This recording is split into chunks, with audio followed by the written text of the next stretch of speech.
I want to start with something that happened earlier in the week. You were there in Kitchener for the CHL Top Prospects game. Who stood out to you? What caught your attention in that one?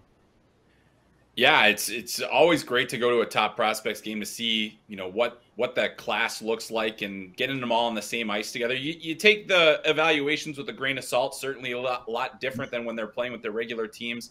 But, Shane Wright delivered what the fans wanted. He got a goal pretty early in that game.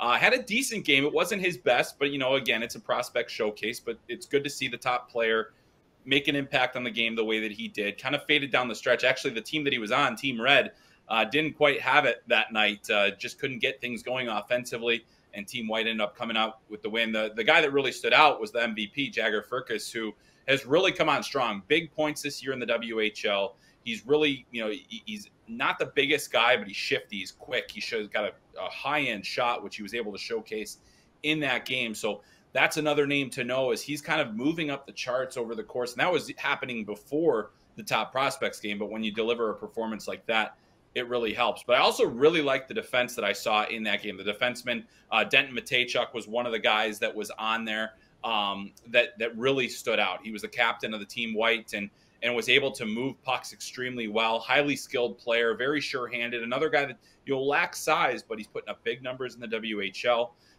Big year for WHL defensemen in general, because Kevin Korczynski and Owen Pickering were a couple of the other guys that had pretty solid games. Pavel Mintyukov didn't quite stand out as much, but he's probably the top defenseman that's draft eligible in the CHL this year. But, still a guy that moves pucks exceptionally well, good mobility. I think overall, the interesting thing is, because of the way that the CHL had their season disrupted last year and at points this season, we're still trying to get a feel for this class. And I think that game really showcased that there isn't a clear cut, order of how things are going to go. We're going to see a lot of Europeans and a lot of Americans go probably earlier than we're going to see OHL and WHL players in this particular draft. But it's going to be interesting to see kind of how that all shakes out as the season progresses, because we still have a long way to go.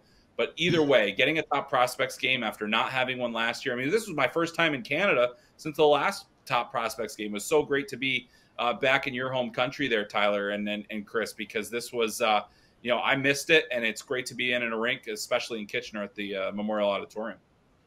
Quick follow-up. First off, hope you got some all-dressed or ketchup chips in you while you were north of the border. And you mentioned, you take it with a grain of salt. And just how much stock does the scouting community, and even yourself in particular, put into this? And was there maybe more emphasis on this year's just because of how weird the CHL schedule has been over the last 2 years? Yeah, it's one game, but it also happens to be the one game where you're going to have a lot of general managers. You're going to have a lot of the high-level scouts. All the crossover guys are there.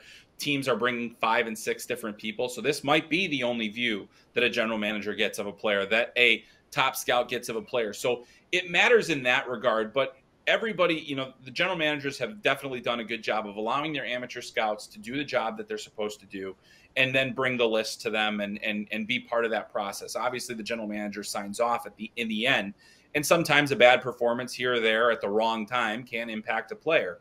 But I think in general, most people understand what this game is, and it's much more important to see how they perform with their own team. The nice thing about a Top Prospects game, though, is everybody's on the same ice surface. You get a chance to see how they look with top players. I think that's one of the most important comparisons that happens in that particular event. Chris, let's turn from the CHL to the NCAA. Obviously, the tournament is about to start. Is there anybody you're keeping your eye on in particular?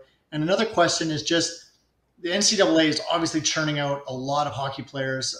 More and more first-round picks are coming from U.S. college hockey. What is it about the U.S. college system that is transforming so much recently that's allowing it to sort of gain a preference over the CHL? Yeah, that's a great question. And just to answer the first part first, I think when we're looking at this tournament, there are so many high-end top prospects, and most of them play for the University of Michigan, and they're the #1 overall seed in this tournament. We've talked about them all year long. You look at Owen Power, Matty Beniers, Brendan Brisson, Luke Hughes, Kent Johnson, Mackie Samoskevich. These are the guys that are first-round draft picks on this roster alone. You also have, and that's just from the last draft. And then, there's also Johnny Beecher, who's a Boston Bruins first-rounder, who's also on the team. But you look at this list, and Matty Beniers and Luke Hughes are top 10 Hobie Baker candidates this year. They've been major impact players. Luke Hughes having one of the best freshman seasons. He's better than Quinn's first season. It's better than Cale Makar's first season. I think it's comparable to Adam Fox's first season in college hockey. So Luke Hughes is way ahead of schedule of where we expect him to be. And meanwhile, Matty Beniers just continues to accelerate. Now you see Owen Power kind of towards the bottom there, but you also have to look at the games played. 30 games played for him. He missed 8 total games for Michigan because of the World Juniors and the Olympics. So that's where, you know, he kind of falls down there, but he had nearly a point per game and was really dominant this season.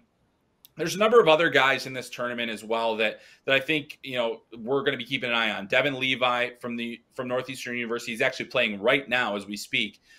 He is having one of the best collegiate seasons by a goaltender in 20 years.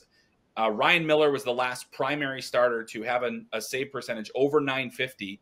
We'll see if Devin Levi is able to stop enough pucks today to keep it over 950 here. He's definitely a candidate for the Hobie Baker. And then the tournament, we had some wild games yesterday that kicked things off, and Notre Dame actually ends up getting the win over North Dakota. That's considered an upset by some, but I think it was one of the more evenly matched games. And the two guys we have listed there, Spencer Stastny, who is eligible to become a free agent if he does not sign with Nashville, and Landon Slaggert, who's a Chicago Blackhawks draft pick. Those two guys made a massive impact on the game and were really impressive. So those are two names to know for the tournament, because if Notre Dame's going to make some noise, it's going to be those two guys doing it.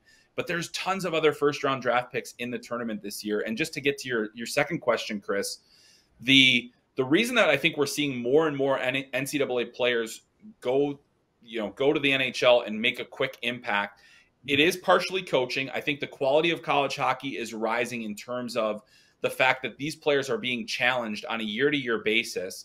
And they're playing, you know, the ages of college players are drastically different than that of junior hockey. There are multiple players in college hockey this year, because of getting that extra year of eligibility due to COVID, that are 25 and 26 years old. So you're playing against men in some of these games here where it mimics more closely a pro style game, because it is physical. There's less room to move. The coaching is exceptional, and teams are able to kind of build themselves up to mimic NHL teams. If you're playing North Dakota or Notre Dame, that's like an NHL roster that you're, you know, in terms of the NHL style game. They play postseason hockey almost all year because they basically only get 40 games to go all out. So, you know, but we're seeing it. It's continuing. I think the trend will happen. And also you have to give credit to the players for making the decision. College hockey is getting more of the top tier prospects than they ever have before. You look at, you know, Jack Eichel coming in and Owen Power and all those guys. They've made the decision to play college hockey, and that has raised the level for everybody else, and it's made it a better product. Fantastic stuff as always, Chris. The next wave delivered by our friends at DoorDash. Promo codes DFODD and DFODDUS get you 25% off and no delivery fees on your first order. It's Friday. Don't cook. Come on, order DoorDash. Chris, the level of college hockey is only going up. The level of this segment is only going up as we get closer to the draft. Appreciate the insight as always, and we'll talk to you next week.